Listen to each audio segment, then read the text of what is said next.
जी हां, आज उसी असद का उत्तर प्रदेश पुलिस ने एनकाउंटर कर दिया है।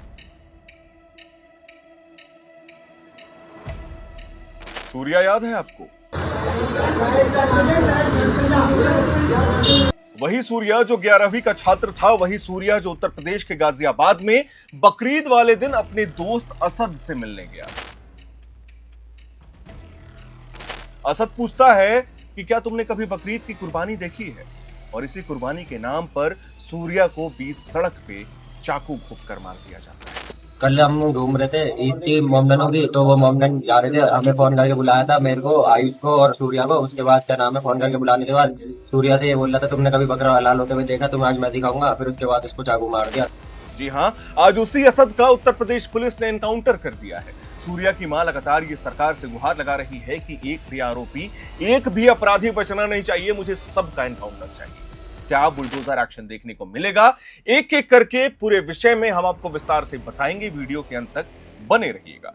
जब एक दोस्त ही आपको त्योहार के नाम पे बुलाए और फिर आपके पेट में चाकू घोंपकर मौत के घाट उतार दे, तब सिर्फ एक हत्या नहीं होती है, बल्कि भरोसे का भी कत्ल हो जाता है। और जब उसी हत्याकांड का मुख्य आरोपी पुलिस एनकाउंटर में मारा जाए, तो यह मामला सिर्फ एक क्राइम स्टोरी नहीं रह जाता, बल्कि पूरे देश में एक चर्चा का विषय बन जाता है। हम अपने दर्शकों को बताना चाहेंगे, गाजियाबाद के चर्चित सूर्या चौहान हत्याकांड में अब एक बड़ा मोड़ आ चुका है। 17 साल के सूर्या की हत्या के मुख्य आरोपी असद को पुलिस ने एनकाउंटर में मार गिराया है, लेकिन इसके बावजूद सूर्या के परिवार का दर्द कम नहीं हुआ है। सूर्या की मां सरोज का यह कहना है कि सिर्फ एनकाउंटर काफी नहीं है, बल्कि असद और उसके साथियों के घर पर बुलडोजर भी चलना चाहिए।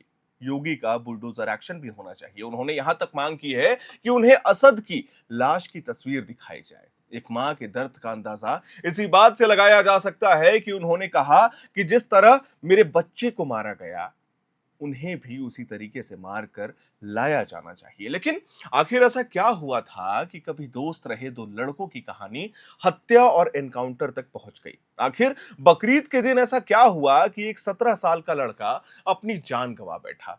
और क्यों आज पूरा देश इस मामले पर चर्चा कर रहा है, हम अपने दर्शकों को बताना चाहेंगे। 17 साल का सूर्या प्रताप, 11वीं कक्षा का छात्र, उम्र ऐसी जहां बच्चे अपने सपनों को आकार देना शुरू ही करते हैं, जहां परिवार को उनसे उम्मीद होती है और जहां जिंदगी की असली शुरुआत मानी जाती है। लेकिन सूर्या को शायद ये नहीं पता था कि जिस मुलाकात के लिए वो घर से निकल पड़ा, जिस मुलाकात के लिए उसे फोन आया था, वो उसकी जिंदगी की आखिरी मुलाकात साबित होगी। रिपोर्ट्स के मुताबिक सूर्या और असद के बीच करीब 8 महीने पहले किसी बात को लेकर विवाद हुआ था, कुछ मनमुटाव हुआ था। दोनों पहले एक दूसरे को जानते थे, अच्छे दोस्त थे, दोस्ताना संबंध थे उनके, लेकिन किसी कारण से दोनों के रिश्तों में खटास आ गई। समय बीतता गया, लेकिन पुरानी नाराजगी खत्म नहीं होती है। बाहर से सब कुछ सामान्य दिखाई देता था, लेकिन अंदर ही अंदर तनाव बन रहा था। फिर आया बकरीद का दिन, कुर्बानी का दिन। आरोप है कि असद ने सूर्या को मिलने के लिए बुलाया, फोन किया। सूर्या अपने कुछ दोस्तों के साथ वहां पहुंचा। शुरुआत में सब कुछ सामान्य था, लेकिन कुछ देर के बाद माहौल बदलने लगा। आरोपों के अनुसार असद ने सूर्या से कहा, क्या तुमने कभी बकरा हलाल होते हुए देखा है? आओ दिखाता हूं। सूर्या ने इससे रुचि नहीं दिखाई और वहां से जाने की कोशिश की। इसी दौरान दोनों के बीच कहासुनी शुरू हो जाती है। देखते ही देखते बहस इतनी बढ़ गई कि असद ने कथित तौर पर चाकू निकाल लिया। इसके बाद जो हुआ वो वीडियो में हम आपको नहीं दिखा सकते। किसी ने बालकनी से वीडियो शूट किया, सोशल मीडिया पे वायरल हुआ। आरोप है कि सूर्या के पेट में लगातार कई बार वार किए गए। हमला इतना गंभीर था कि वो बुरी तरीके से घायल हो गया। प्रत्यक्षदर्शियों के अनुसार घायल होने के बावजूद सूर्या अपनी जान बचाने के लिए दौड़ा। वो करीब 200 मीटर तक भागता रहा। वो मदद की तलाश में था। शायद उसे उम्मीद थी कि कोई उसे बचा लेगा, लेकिन लगातार खून बहने की वजह से वो सड़क पे गिर पड़ा। घटना की जानकारी मिलते ही परिवार के लोग मौके पर पहुंचते हैं। सोसाइटी के लोगों ने फोन किया था उनके परिवार वालों को। सूर्या को तुरंत अस्पताल ले जाया गया। डॉक्टरों ने पूरी कोशिश की, लेकिन चोटें इतनी गंभीर थी कि उसकी जान नहीं बचाई जा सकी। कुछ ही घंटों में एक परिवार के सपने पूरी तरीके से बिखर जाते हैं। एक मां ने अपना बेटा खो दिया, एक बहन ने अपना भाई खो दिया, और एक ऐसा परिवार जो अपने बेटे के भविष्य के सहारे जी रहा था, क्योंकि उनके पिताजी नहीं थे, अचानक टूट गया। सूर्या की मौत के बाद पूरे इलाके में गुस्सा फैल गया। स्थानीय लोगों ने आक्रोश था। लोग लगातार आरोपी की गिरफ्तारी की मांग कर रहे थे, लेकिन परिवार कह रहा था कि हमें गिरफ्तारी नहीं, एनकाउंटर चाहिए। सबसे ज्यादा दर्द सूर्या की मां के शब्दों में दिखाई दे रहा था जब भी वो मीडिया से बात कर रही थी। उन्होंने बताया कि परिवार में उनका बड़ा बेटा दिव्यांग है और उन्हें उम्मीद थी कि सूर्या आगे चलकर परिवार का सहारा बनेगा, लेकिन अब वो उम्मीद हमेशा के लिए खत्म हो गई। इस घटना के बाद पुलिस पर भी दबाव बन रहा था, खासकर योगी आदित्यनाथ पे। मामला संवेदनशील था और पूरे क्षेत्र में इसकी चर्चा हो रही थी, पूरे देश में चर्चा हो रही थी। पुलिस ने तुरंत जांच शुरू की और मुख्य आरोपी असद की तलाश के लिए कई टीमें गठित की। लगातार छापेमारी की जा रही थी। पुलिस को शक था कि आरोपी कहीं दूर भागने की तैयारी कर रहा है। इसी बीच कई अन्य लोगों को भी हिरासत में लेकर पूछताछ की गई ताकि पूरी घटना की सच्चाई सामने आ सके। जैसे जैसे जांच आगे बढ़ी, पुलिस को सूचना मिली कि असद अपने एक दोस्त से पैसे लेने के लिए खोड़ा इलाके में आने वाला है। पैसे लेने के लिए, समझिएगा, ये सूचना पुलिस के लिए बेहद महत्वपूर्ण थी। इसके बाद खोड़ा और इंद्रपुरम पुलिस ने संयुक्त अभियान की योजना बनाई। इलाके में घेराबंदी की गई, संदिग्ध गतिविधियों पर नजर रखी जाने लगी। पुलिस इंतजार कर रही थी कि कब आरोपी वहां पहुंचेगा, यानी असद वहां पहुंचेगा। रविवार की सुबह इस कहानी में एक नया मोड़ लिया। क्या लिया? पुलिस के अनुसार कुछ देर बाद असद अपने एक साथी के साथ बाइक पर वहां पहुंचा था।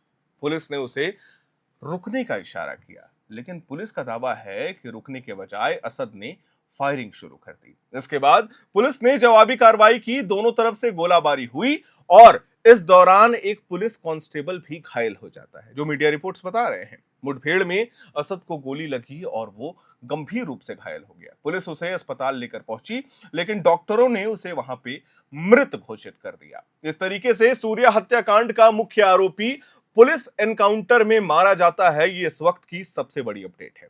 कुछ ही दिन पहले जिस व्यक्ति पर हत्या का आरोप लगा था, आज उसकी भी जिंदगी यूपी पुलिस ने खत्म कर दी। असद के एनकाउंटर की खबर सामने आते ही पूरे इलाके में ये चर्चा शुरू हो गई। कई लोगों ने इसे न्याय बताया। उनका कहना था कि जिसने इतनी बेरहमी से एक 17 साल के मासूम सूर्या की जान ले ली, उसके साथ ऐसा ही होना चाहिए था। वहीं कुछ लोग ये सवाल भी उठा रहे हैं कि किसी भी आरोपी का अंतिम फैसला अदालत में होना चाहिए। क्या ये एक सुनियोजित एनकाउंटर था? देश में हर बड़े एनकाउंटर के बाद ऐसी बहस देखने को मिलती है, खासकर यूपी में, और इस मामले में भी वही रहा। लेकिन इन बहसों के बीच एक सच्चाई ऐसी है जिसे कोई नहीं बदल सकता। सूर्या अब कभी वापस नहीं आएगा। उसकी मां का बेटा वापस नहीं आएगा। उसकी बहन का भाई कभी वापस नहीं आएगा। एक परिवार के सपने हमेशा के लिए खत्म हो चुके हैं और शायद यही इस पूरी कहानी का सबसे दुखद पहलू है। इस मामले में समाज के सामने कई बड़े सवाल खड़े कर दिए हैं कि आखिर ये नफरत कब तक? होली में तरुण को मार दिया जाता है, बकरीद में सूर्या को। आखिर युवाओं के बीच बढ़ती हिंसा का कारण क्या है? आखिर क्यों छोटी छोटी कहासुनी इतनी बड़ी दुश्मनी में बदल जाती है? आखिर क्यों गुस्से और बदले की भावना इंसान को इस हद तक ले जाती है कि वो किसी की भी जान लेने में थोड़ा सा भी संकोच नहीं करता? ये सवाल सिर्फ पुलिस जांच का विषय नहीं है, बल्कि पूरे समाज के लिए एक चिंता का विषय है। सोशल मीडिया पर भी इस मामले को लेकर भारी चर्चा हुई है। हजारों लोगों ने अपनी प्रतिक्रिया दी है। कुछ लोगों ने पीड़ित परिवार के प्रति संवेदना जताई, तो कुछ लोगों ने कानून व्यवस्था पर सवाल उठाए कि आखिर उत्तर प्रदेश, जिसे नो टॉलरेंस राज्य कहा जाता है, युवा सुरक्षित हैं, महिलाएं सुरक्षित हैं, दिन दहाड़े बकरीद के दिन किस तरीके से असद नाम का एक अपराधी, खूंखार अपराधी, ये कहता है कि क्या तुमने कभी बकरीद की कुर्बानी देखी है? चलो दिखाता हूं, और उसे चाकू से मार दिया जाता है। सबसे दुखद बात यह है कि इस पूरी कहानी में दो युवा जिंदगियां खत्म हो गई। एक तो सूर्या था ही, और जिसने मारा उसको भी उत्तर प्रदेश पुलिस ने मिट्टी में मिला दिया। दोनों की उम्र ऐसी थी जहां उन्हें अपने भविष्य के बारे में सोचना चाहिए था। हम एक पॉजिटिव साइड में बात कर रहे हैं, उन्हें पढ़ाई लिखाई करनी चाहिए थी। लेकिन सूर्या की क्या गलती थी इसमें? कुछ नहीं। वो अपने दोस्त से मिलने गया था। लेकिन आज दोनों परिवारों में सिर्फ दर्द है, आंसू और पछतावा बचा है। गाजियाबाद का यह मामला सिर्फ एक हत्या या एनकाउंटर की कहानी नहीं है। ये उस भरोसे की टूटने की कहानी है।